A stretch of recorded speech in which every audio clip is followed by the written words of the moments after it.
abrirem as suas Bíblias em Marcos, capítulo 16, a partir do versículo 15. Marcos, capítulo 16, a partir do versículo 15.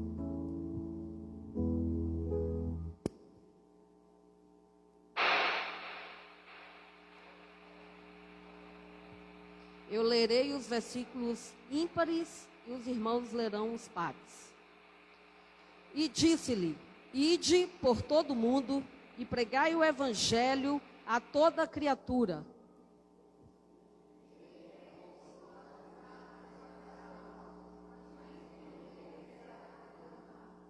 Estes sinais hão de acompanhar aqueles que creem. Em meu nome expelirão demônios e falarão novas línguas.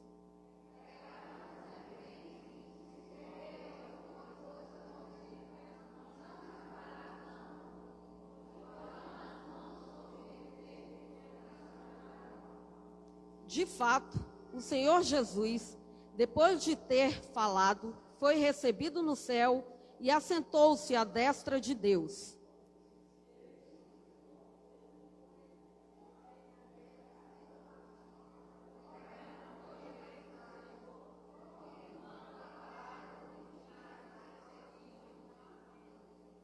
Amém. Podeis assentar.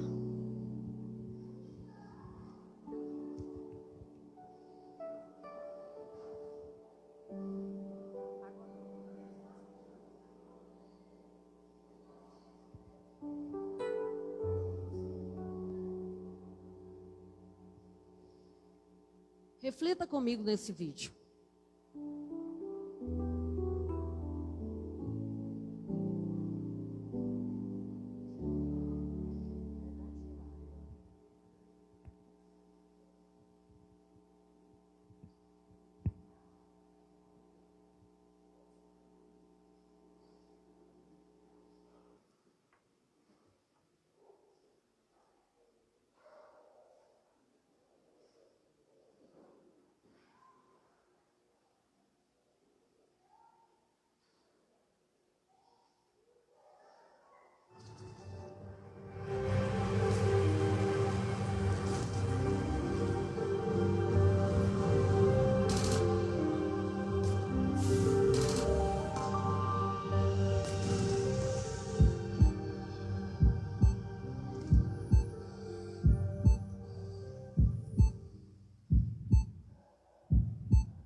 my soul. Something inside lives into my soul. Angels from my door, driving nails into my soul. Something else inside is driving nails into my soul.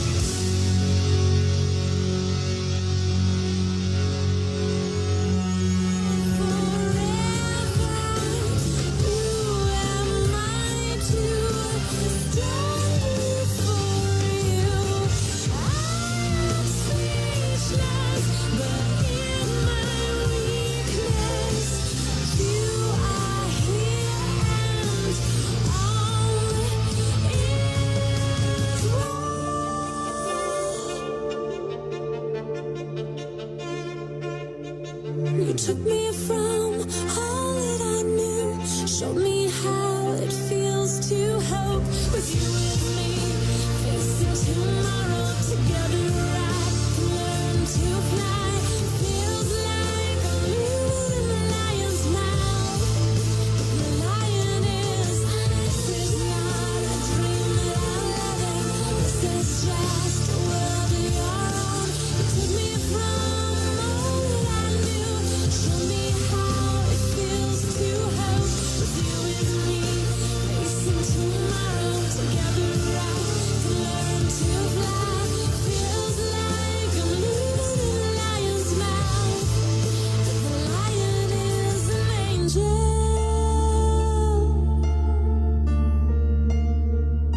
Is an angel.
Alguém da Ásia me disse, vem me ajudar.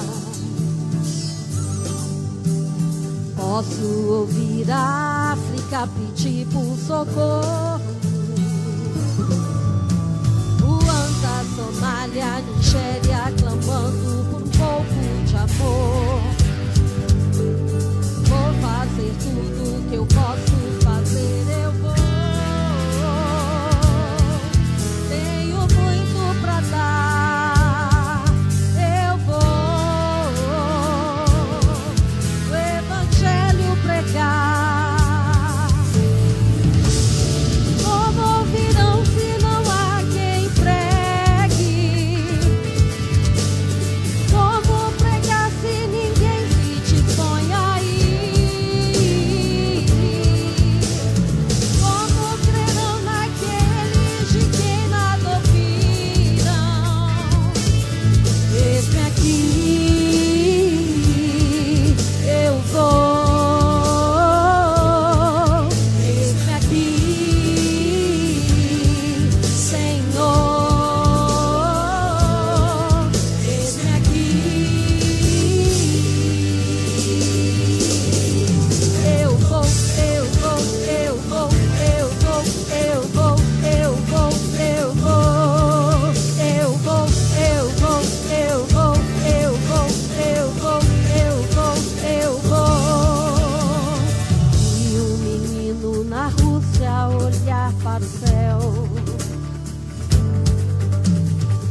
Angola, Saudita, o Iraque esperam por nós. Colômbia, Indonésia, Albânia, pra China eu vou. Pelo chão do Brasil eu vou. Deus me quer pras nações. Como ouvirão se não há quem pregue? Como pregar se ninguém se dispõe a ir? Como crerão naqueles de quem nada ouviram? Eis-me aqui, eu vou. Eis-me aqui, Senhor. Eis-me aqui. Eu vou, eu vou, eu vou, eu vou, eu vou, eu vou, eu vou. Eu vou, eu vou, eu vou, eu vou, eu vou, eu vou, eu vou.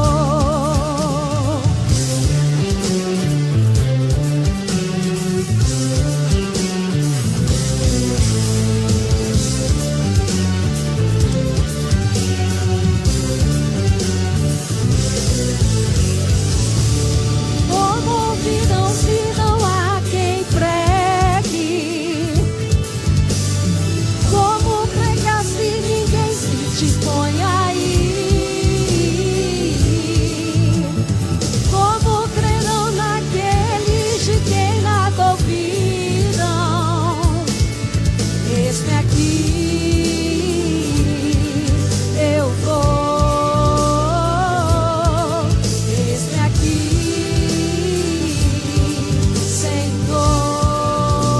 Senhor. Eis-me aqui. Eu vou, eu vou, eu vou, eu vou, eu vou, eu vou, eu vou. Eu vou, eu vou, eu vou, eu vou, eu vou, eu vou, eu vou.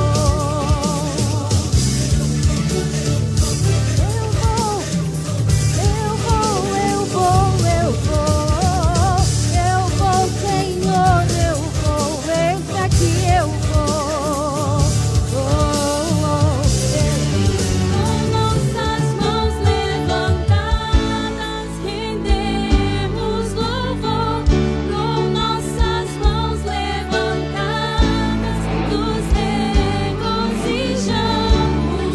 Com nossas mãos levantadas aos céus, nós dizemos ao mundo que amamos o nosso. aqui, movendo entre nós, te adorarei, te adorarei. Estás aqui, mudando destinos, te adorarei, te adorarei. Estás aqui, transformando corações. Te adorarei, te adorarei. Estás aqui, transformando histórias. Te adorarei, te adorarei. Deus de milagres, Deus de promessas, caminho no deserto, luz na escuridão. Meu Deus, esse é quem tu és. Cante comigo. Ele me amou Primeiro, Ele me amou primeiro. Eu amarei para sempre. Eu amarei para sempre. Ele me amou Primeiro, Ele me amou. Deixou o céu para buscar. Veio pra nos resgatar.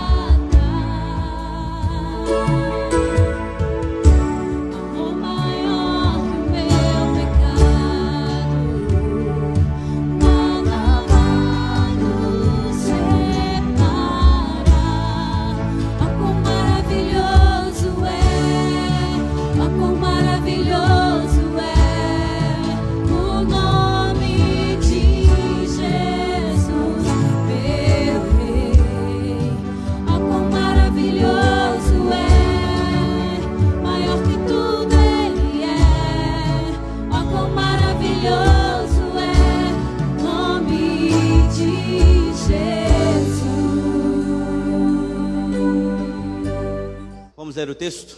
Diz assim: Naamã, comandante do exército do rei da Síria, era grande homem diante do seu senhor e de muito conceito, porque por ele o Senhor dera vitória à Síria.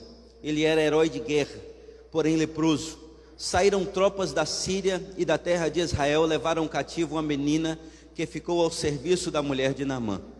Disse ela à sua senhora: tomara o meu senhor estivesse diante do profeta que está em Samaria, ele o restauraria da sua lepra.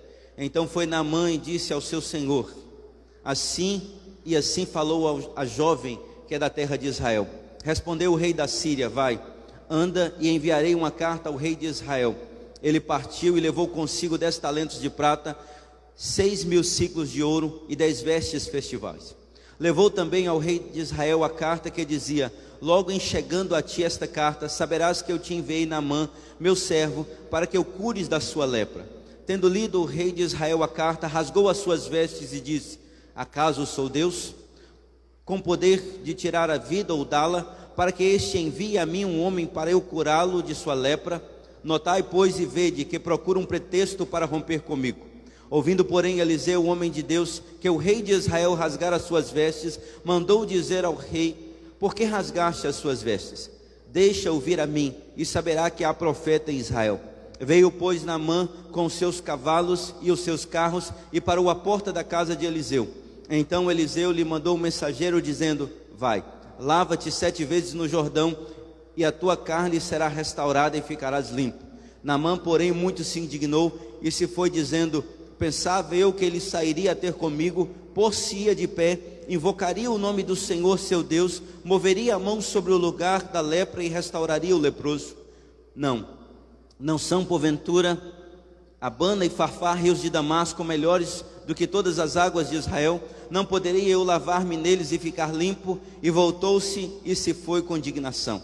Então se chegaram a ele os seus oficiais e lhe disseram: meu pai, se te houvesse dito o profeta alguma coisa difícil, acaso não farias? Quanto mais, já que apenas te disse: lava-te e ficarás limpo. Então desceu e mergulhou no Jordão 7 vezes, consoante a palavra do homem de Deus, e a sua carne se restaurou, se tornou como a carne de uma criança e ficou limpo. Voltou ao homem de Deus ele e toda a sua comitiva. Veio, pôs-se diante dele e disse: eis que agora reconheço que em toda a terra não há Deus, senão em Israel. Agora, pois, te peço, aceites um presente do teu servo. Porém ele disse: tão certo como vive o Senhor, em cuja presença estou, não o aceitarei. Instou com ele para que o aceitasse, mas ele recusou. Disse Naamã: se não queres, peço-te que o teu servo seja dado levar uma carga de terra de 2 mulos, porque nunca mais oferecerá este teu servo holocausto, nem sacrifício a outros deuses, senão ao Senhor. Nisso perdoe o Senhor a teu servo, quando o meu senhor entra na casa de Rimom para lhe adorar, e ele se encosta na minha mão, e eu também me tenha de encurvar na casa de Rimom, quando assim me prostrar na casa de Rimom, nisto perdoe o Senhor a teu servo. Eliseu lhe disse: vai em paz. Vamos orar? Feche os seus olhos mais uma vez. Pai, obrigado pela tua palavra, a tua palavra que é pura, a tua palavra que é mais penetrante que uma espada de 2 gumes, a tua penetra que é capaz, a tua palavra que é capaz, ó Pai, de discernir os nossos pensamentos, de ler as nossas mentes, de sondar os nossos corações. A tua palavra, ó Pai, que pode nos tornar limpos, puros, ó Pai querido. E por isso nós te pedimos que o Senhor Deus venha aplicar a porção lida da tua palavra em nossos corações. Venha nos encher, ó Pai, do teu Santo Espírito. Venha derramar o teu bálsamo sobre cada vida e cada irmão e cada irmã aqui presente nessa noite. No doce e eterno nome de Jesus. Amém e amém. Podeis assentar, amados. Todos nós conhecemos a história de Naamã. Por certo, você já ouviu muitas pregações acerca desse texto. Todos nós sabemos então que Naamã era um grande homem, um grande chefe do exército da Síria. Era um homem respeitado em sua cultura, era um homem valorizado por sua nação. Talvez fosse como se pudéssemos ter aqui no Brasil o nosso presidente, ou nos Estados Unidos o seu presidente. E todas as vezes que um presidente de uma nação chega em determinado país, ele também chega com uma comitiva. Muitos seguranças, muitos generais, muitas pessoas ali fazendo então a guarda do presidente ou a guarda dos presidentes das nações. Dessa mesma forma chega Naamã diante do rei de Israel. Naamã era um homem que tinha tudo. Irmãos, quantas pessoas existem assim que têm tudo? Ou quase tudo. Se não fosse A, nos falta alguma coisa.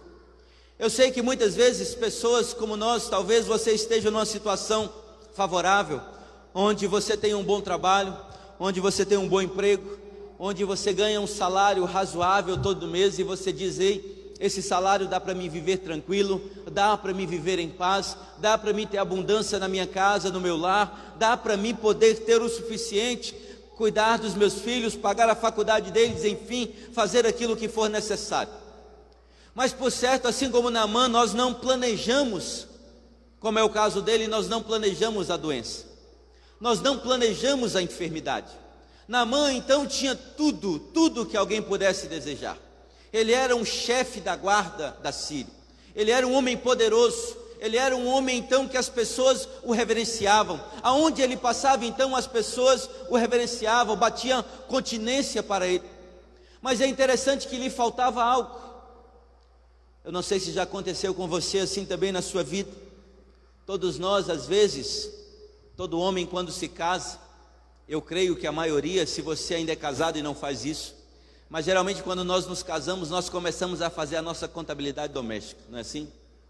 Nós pegamos então o nosso salário, colocamos em uma planilha e colocamos assim: entrada, recebo tanto, e aí você começa a descrever as saídas, a escola dos filhos. Você começa a descrever então um valor para a sua feira, a sua manutenção mensal. Você coloca lá a conta de energia, a conta de telefone. Você coloca os gastos com a parcela do carro. Você coloca muitas coisas na sua planilha. Mas ninguém coloca eventualidades. E aí de repente o carro bate e você fala: e agora? Não tenho dinheiro. De repente a enfermidade chega, o filho fica doente e você fala: agora como é que eu vou comprar o remédio? Como é que eu vou comprar o medicamento na farmácia? Como é que eu vou resolver esse ou aquele outro problema? E com o tempo você começa a se tornar meio que um profeta. Vou brincar um pouco. E aí você já começa a colocar no seu orçamento imprevistos, gastos imprevistos. Porque sempre vai existir alguma coisa dentro do mês e você tem que fazer uma reserva, mesmo que pequena, para que você possa manter a sua casa ou todas as coisas em dias, porque senão todos os meses você vai ficar devedor e acaba que muitas pessoas acabam pegando dinheiro emprestado ou fazendo financiamento no banco ou fazendo tantas outras coisas porque não conseguiram planejar então a sua vida. Mas existem coisas na nossa vida que nós não podemos planejar, e uma delas é a doença, uma delas é a enfermidade. Naamã jamais planejou ficar doente, jamais planejou ficar enfermo. Talvez como eu e você, nós conhecemos pessoas na nossa sociedade que de repente está tudo bem, a vida vai muito bem, mas aí aparece alguma coisa no corpo, um caroço, vão ao médico e ali descobrem: é câncer, há um problema de enfermidade. Às vezes você está muito bem e de repente agora na epidemia, Covid, né? E aí você tem que ser internado, os recursos que você tem, você usa ali. E de repente você está muito bem e aí o coração começa e você fala: e agora? Não tenho um plano de saúde, não guardei dinheiro, como é que eu vou fazer a cirurgia? A vida nossa, ela é assim. Até porque, irmãos, é como um filme bom, não é assim? Todo filme bom tem drama, todo filme bom tem sofrimento. Geralmente é aquela luta do mocinho para ficar com a mocinha, ou geralmente é aquela luta daquela batalha invencível, onde a pessoa sofre, mas ele precisa dar uma guinada, ele precisa dar uma virada na sua vida. A nossa vida também não é muito diferente disso. Naamã estava na Síria. Naamã era um grande homem. Mas um dia esse homem simplesmente fica leproso. Um dia esse homem simplesmente aparece doente. E aí começa a acontecer algumas coisas na vida desse homem, como acontece na minha e na sua. Nós não planejamos eventualidades. E por certo, Naamã, como muitas pessoas da nossa sociedade que tem recurso, quando fica doente, irmãos, procura sempre o melhor médico, vai sempre no melhor hospital, recebe sempre a indicação daquele amigo quando diz assim: ei, aqui na região de Eunápolis, alguém já disse para mim: pastor, se está doente aqui, eu corro para a Vitória da Conquista, eu corro para Itabuna, eu corro então para a Vitória do Espírito Santo, eu então começo a encontrar subterfúgios. Mas nós não ficamos na cidade quando nós temos recurso. Na minha cidade, da mesma forma, alguns iam para BH, outros iam para Vitória do Espírito Santo. Enfim, as pessoas sempre estavam procurando meios de resolverem os seus problemas. Como aquela mulher narrada no Evangelho de Marcos, no capítulo 5, no verso 25, que a irmã Suelen menciona aqui, aquela mulher que tinha um fluxo de sangue. A Bíblia diz que há 12 anos ela vinha lutando com essa enfermidade. Há 12 anos gastara tudo que tinha nos médicos, mas ninguém dava uma solução para a vida dela. Da mesma forma, então, Naamã, penso eu, que ele já tinha visitado todos os médicos da Síria, ele já tinha em todos os lugares que alguém já tinha mandado, ele já tinha procurado recursos em todo canto, mas ainda assim a lepra naquele momento, naquela situação, ela não tinha cura. Era algo, a curar de lepra era algo raríssimo, era algo difícil de acontecer. Receber então um ultimato em que você então está com lepra, era receber uma sentença de morte. É o mesmo que dizer assim, hoje vai morrer, não tem solução. Quantas pessoas aqui, há mais tempo do que eu, vou brincar um pouco, e aí na época então que a AIDS surgiu, e nós sabemos então quando alguém dizia, ei, está com AIDS, a gente já esperava, ei, daqui 2 anos vai morrer. E quantas pessoas famosas, quantas pessoas que a mídia estava aí, mas morreram. Porque não tinha ainda recursos, a medicina não tinha recursos, e muitas pessoas foram morrendo. Estar então de lepra naquela época era mesmo que ser decretado, ei, você tem pouco tempo, aproveita o tempo que tem, arruma a sua casa, coloca as coisas em ordem, visita a tua família, organiza tudo, porque a hora da morte está chegando e está mais perto do que você imagina. Assim era Naamã. Mas Naamã era um homem orgulhoso. Naamã então era um homem cheio de orgulho.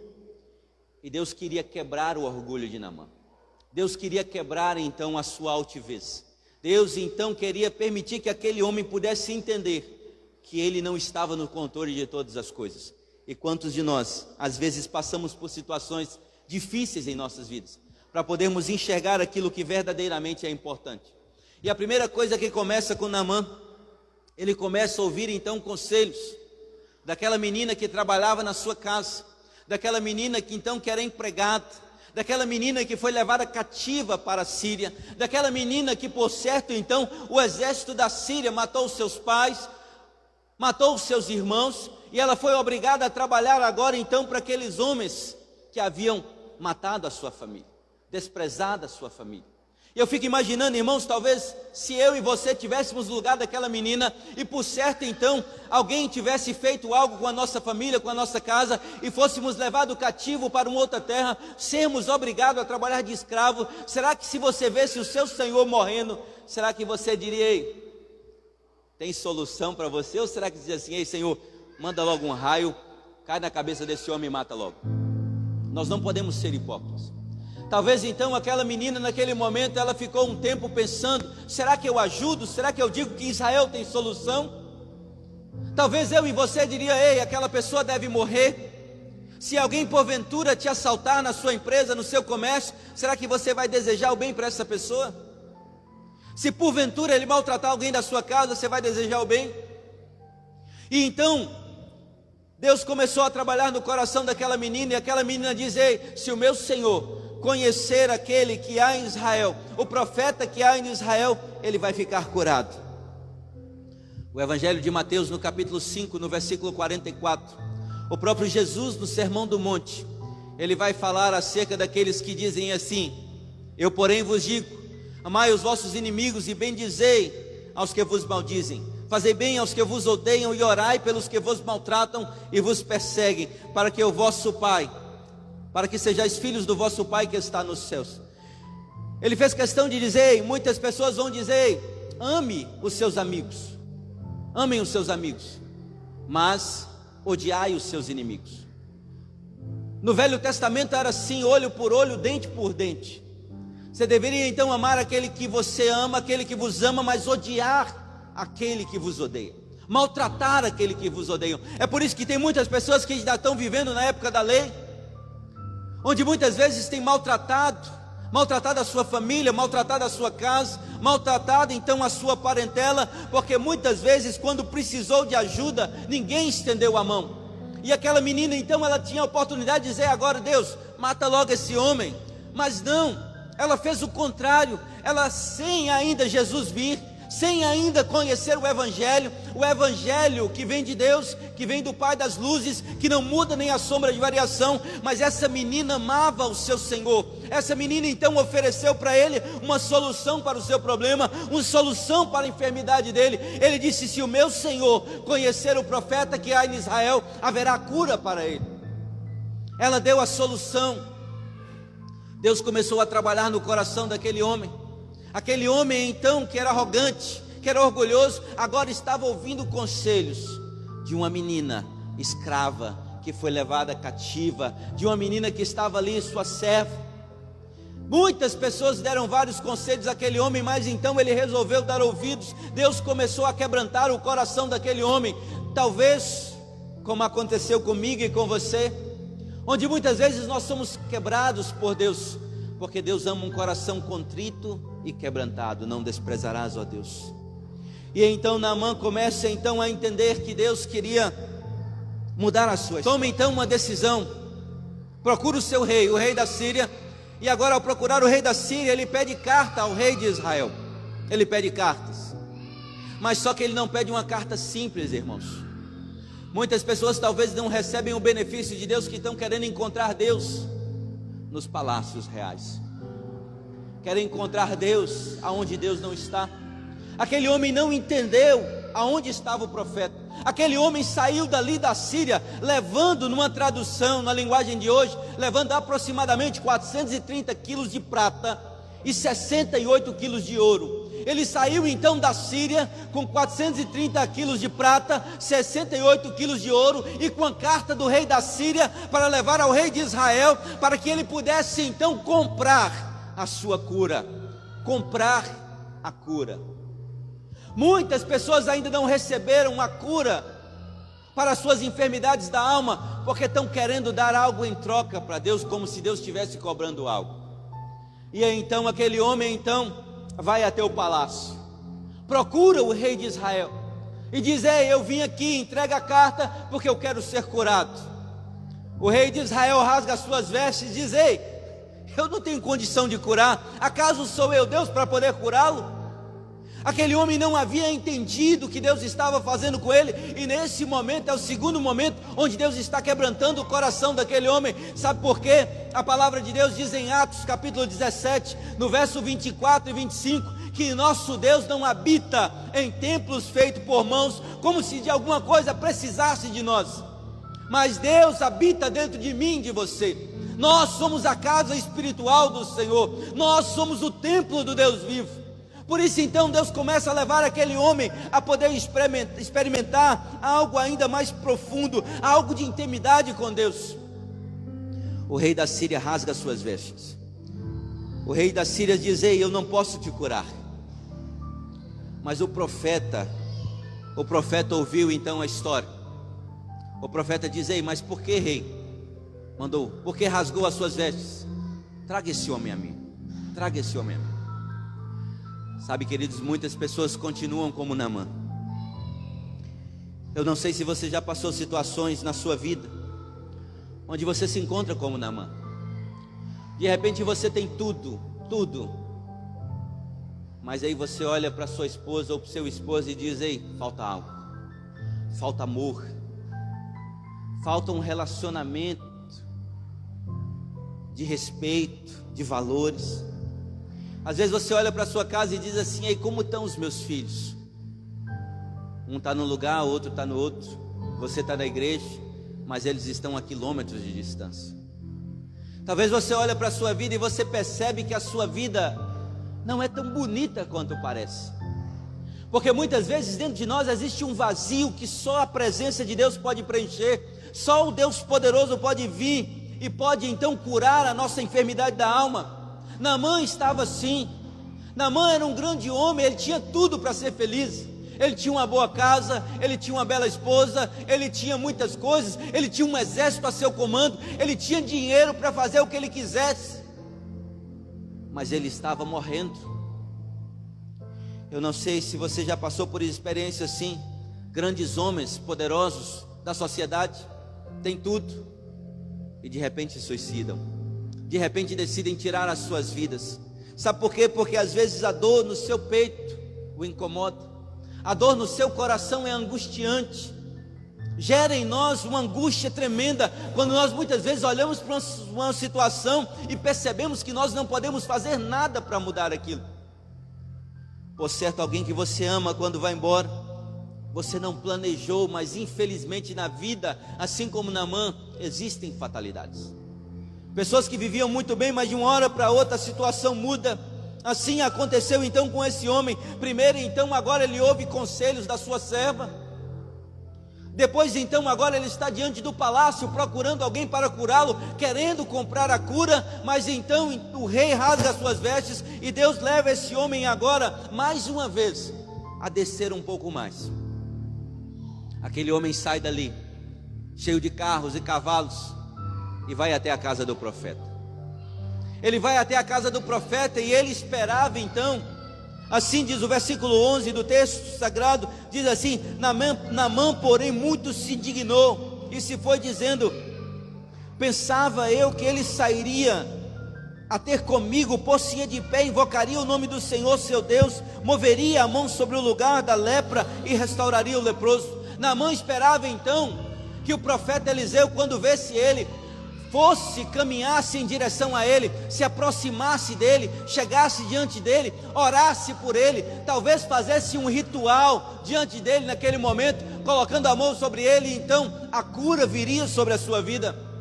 Era isso que Naamã imaginava na sua cabeça, era isso que Naamã queria na sua cabeça. Ele idealizou aquele momento, ele criou um momento que não existiu, que não aconteceu.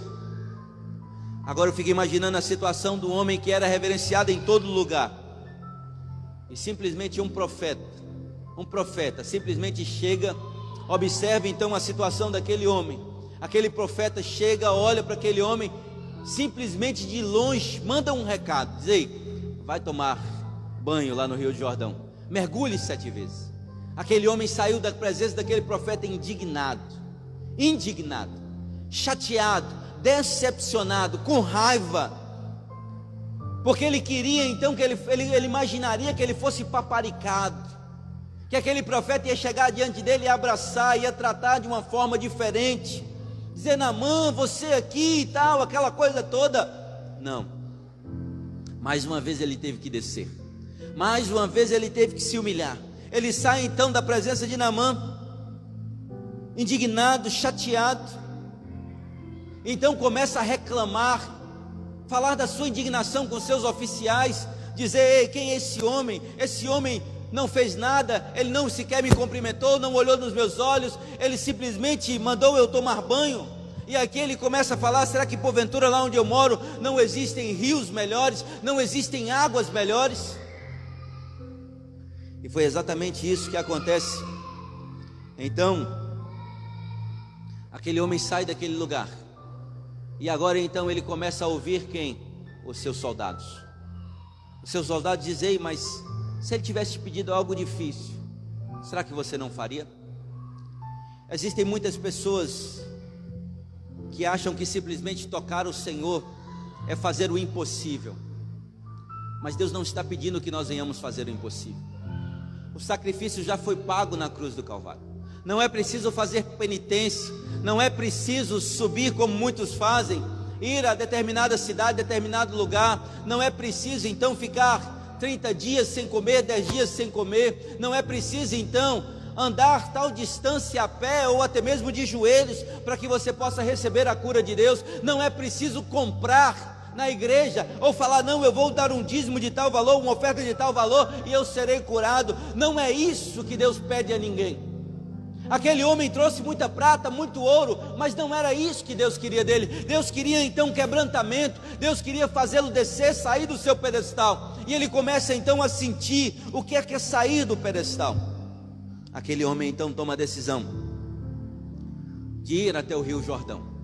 O Rio Jordão é onde João batizava, o batismo de arrependimento, de arrepender dos seus pecados.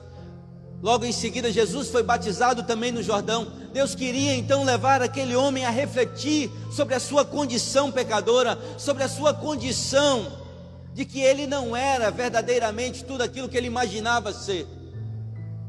Porque muitas pessoas acham que pode todas as coisas porque tem um cargo ou uma posição. Mas aquele homem estava leproso, aquele homem estava enfermo. Como muitas pessoas têm então a sua lepra, o seu pecado de estimação. Aquele homem tinha uma armadura muito bonita. Eu não sei se você já viu esses homens da polícia, quando se pensa em comandantes da polícia, quando só se imaginar, tem o nosso irmão Edson aqui que é da civil, mas é de costume, quando você tem, por exemplo, um subtenente ou um tenente, depois do tenente você tem um capitão, e se o capitão parar em determinado restaurante para almoçar, tem que ficar no mínimo 5, 6 viaturas ali, até ele sair daquele local. Imagine então um capitão, imagine então um major. Se um capitão já é assim, imagine então quando vai subindo na cadeia. Aquele homem então tinha a seu comando várias pessoas. Várias pessoas então estavam ali à disposição daquele homem. Mas aquele homem então, ele olhou a sua condição de pecador e ele viu que com toda aquela pompa que ele tinha, por certo então as pessoas quando o viam na rua o achavam muito bonito, muito forte, muito imponente. Mas quando ele chegava em casa ele precisava tirar a roupa e o seu corpo estava marcado e as suas feridas já estavam fedendo. Por certo então a sua esposa muitas vezes tinha que olhar para o lado para não sentir o cheiro, o fedor do seu corpo. Como muitas vezes nós precisamos imaginar que diante de Deus o nosso pecado também impede de nos aproximar de Deus. O nosso pecado então chega diante dos céus não como cheiro suave, mas como repúdio nas narinas do Senhor. E o nosso pecado nos impede de aproximar desse Deus. A nossa doença, a doença da alma, muitas vezes impede de sermos abençoados, porque nós não podemos comprar, nem com toda a prata do mundo, nem com todo o ouro do mundo, você pode comprar a cura ou a salvação da sua alma. Você não pode. Mas então aqui aquele homem achou que podia, mas ele reconheceu, porque Deus diz: ei, a primeira coisa que nós pensamos, a primeira coisa, ele ouviu o conselho daquela então que poderia desejar a sua morte, mas ao mesmo tempo desejou a vida. E aqui nós podemos perceber o evangelho de Deus se cumprindo nas escrituras muito antes de Jesus vir ao mundo. E esse evangelho, que é o evangelho da graça, é o evangelho da graça porque Deus não pede nada em troca.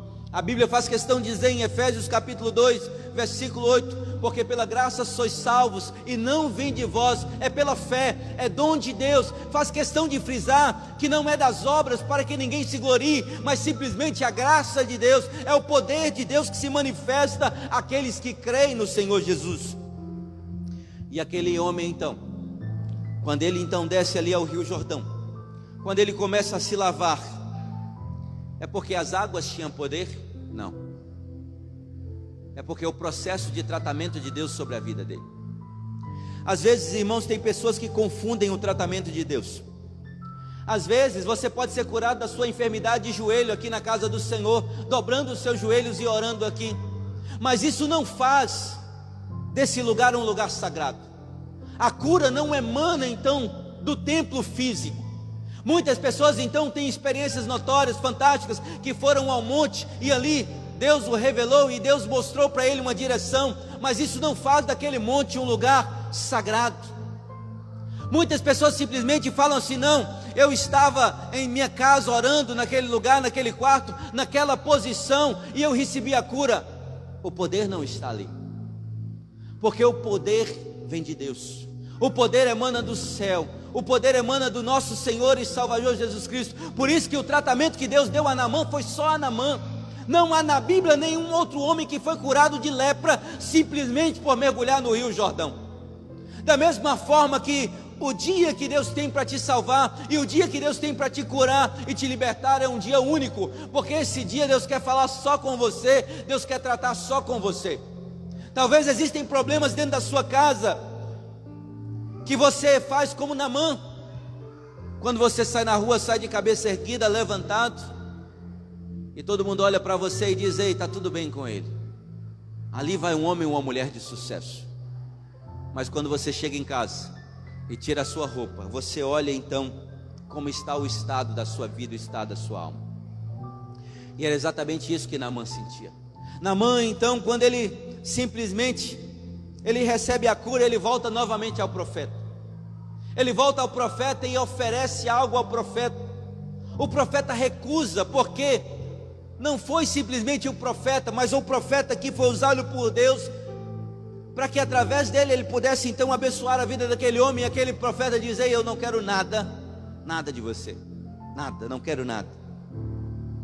Aí Naamã então faz um pedido: eu quero levar apenas 2 cargas de terra, 2 cargas de terra em 2 mulos, para que eu possa levar então para a Síria, para que ali eu possa oferecer sacrifícios, para que ali eu possa adorar a Deus, porque não existe Deus como o Deus de Israel. Naamã entendeu então porque aquelas pessoas daquelas épocas, eles costumavam ligar sempre a terra ao Deus daquela cidade. Então ele levando a terra, ele achava que estava levando algo sagrado, mas eu vejo que ele queria então se lembrar de Deus, e todas as vezes que ele se ajoelhasse diante daquela terra, ou que ele fosse prestar um culto a Deus daquele lugar, daquela terra que ele havia levado, ele ia se lembrar daquilo que Deus fez por ele ali no Rio Jordão. Da mesma forma que muitas vezes nós esquecemos daquilo que Deus fez por nós. Nós costumamos esquecer, a nossa memória é fraca, é curta, porque nós esquecemos de onde nós estávamos. Eu não sei se já teve momentos na sua vida que você fez como eu, e você olha dentro de você e diz: Pai, eu não consigo mais viver. Pai, a minha vida está difícil. Situações onde você diz: Senhor, eu sou pó, eu sou fraco. Quantas vezes existem momentos na nossa vida que a gente pensa em desistir, a gente pensa em fugir da presença de Deus, porque a gente enxerga o quanto nós somos pecadores, o quanto nós somos incapazes de amar como Jesus amou. Jesus então, através dessa mensagem, ele demonstrou o seu evangelho, o evangelho que cura, o evangelho que salva, o evangelho que muda a vida e a história de um homem, a história de uma família. E é esse mesmo evangelho que nós temos acesso hoje através do Pai, através do nosso Senhor e Salvador Jesus Cristo. Naamã estava enfermo, estava doente, estava morrendo, mas Deus usou uma menina, depois usou um profeta, para que ele pudesse então receber a cura, e não só a cura, a salvação para a sua alma. E nessa noite eu queria te fazer uma pergunta simples. Eu não sei como está a sua vida, mas eu tenho certeza que se você estiver precisando de socorro, o Senhor Deus pode entrar na sua vida e ter misericórdia de você, e pode providenciar uma saída para a sua vida. Só Ele pode fazer isso por você.